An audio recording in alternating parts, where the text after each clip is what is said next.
Good evening and welcome to another installment of the New York Minute Sports Show. Michael Kay sticks his foot squarely in his potato head. He got the Anthony Volpe story wrong.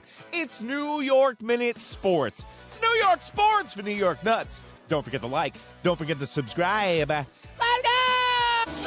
It's New York Minute Sports. You might want to stop lecturing your fans.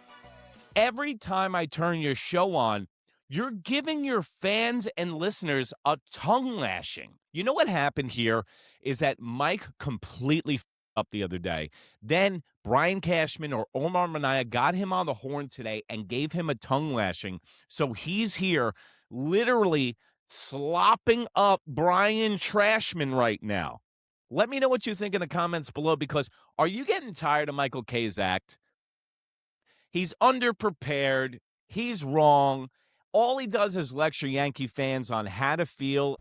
I said, and it was kind of, in the middle of a long soliloquy about Anthony Volpe, that I heard from a couple of people, and that there were rumors out there that he was asked to play second base in the minors and didn't want to. Well, the two people that told me were people that I respect and usually give me good information, and I didn't think it was that big of a deal to say.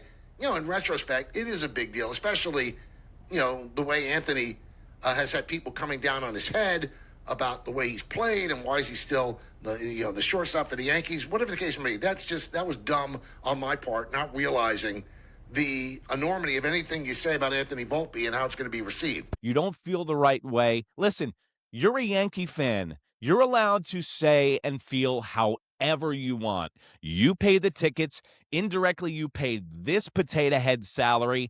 Yankee fans, stop listening to guys like this, because whatever Michael Kay is skewed. He works for the New York Yankees. Like I've said before, that's like being a chef of a restaurant. You leave and tell them, hey, man, they're making some dog shit food in there. It's like, don't you work for them? Yeah. You're not going to criticize who you work for. So, Mike, listen, you have 11 people still watching you and listening to you on ESPN radio, and you're eventually going to become to the internet. I understand that. Why don't you stop being a dick to your audience like every time you got on the phone with me? And by the way, what you said in the beginning of the year, Mike, was that I was worried about the run-it-back Yankees and that they were going to be able to replicate the same offensive production as last year. It's happening right now, Mike. They can't replicate the same offensive production. Trent Grisham, Jazz Chisholm, down the line, these guys are not hitting the same way that they hit last year. And that's exactly what I said to you on your program, and you called me crazy.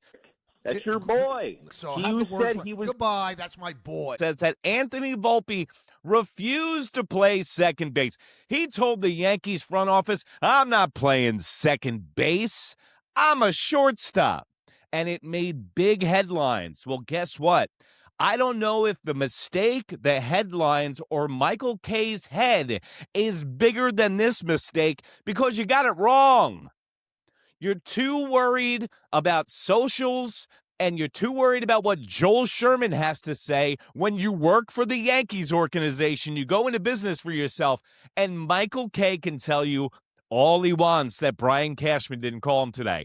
He goes, yeah, Brian Cashman didn't call me today. Okay, maybe Omar Minaya did, his assistant, and said, hey, Mike, why don't you shut that yapper of yours? And this just shows what I've been saying for a long time. Michael Kay scours the internet and YouTube for channels like this and for Fireside and John Boy, and gets most of his information and doesn't prep for his show anymore. So let's hear Michael Kay go on and on and on. And by the way, Who could have ever thought that Stanton was going to be out 3 or 4 months with an injury he suffered in April? how about everybody? How about anybody that's watched the Yankees in the last decade knows that Giancarlo Stanton gets hurt all the time, and he's out for an extended period of time? Hey, Mike, did you think it was going to get better as he got older? Did you think Stanton's time out was going to get shorter? No, it gets longer. What, are you new? And when you say, why'd you run it back? Why don't you have a better bench? If everybody was healthy, the Yankees have a great bench. Caballero, Rosario, your backup catcher, and Goldschmidt. That's a great bench. It gives Aaron Boone maneuverability. And the reason why they ran it back, why would you run it back if it didn't work last year?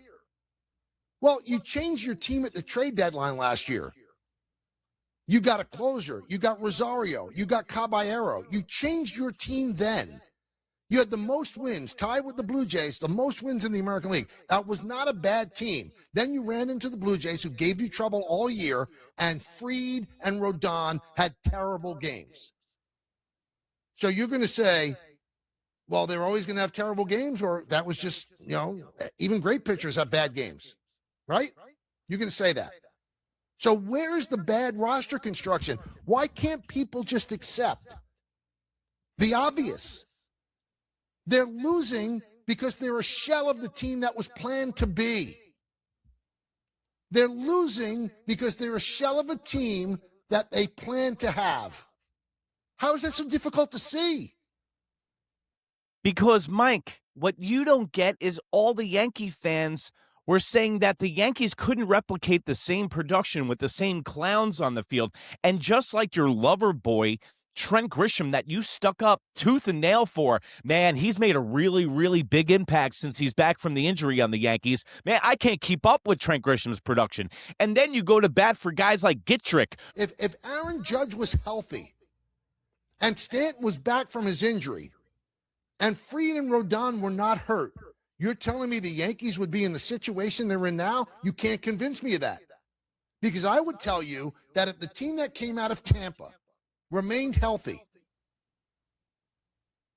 they'd be running away with the East. Running away with the East. They'd be running away with the league. They'd be running away with the league. That is a bad roster construction. If you have a baseball team that sits around and relies on one guy, or even if you want to add Giancarlo Stanton to that conversation, two dudes who are 36 years of age, dude, that's not a good roster, Mike. So have fun, Mike. And guys, I'll see you after tonight's post-game show. And remember, if you can't be good, be bad, baby. Bye.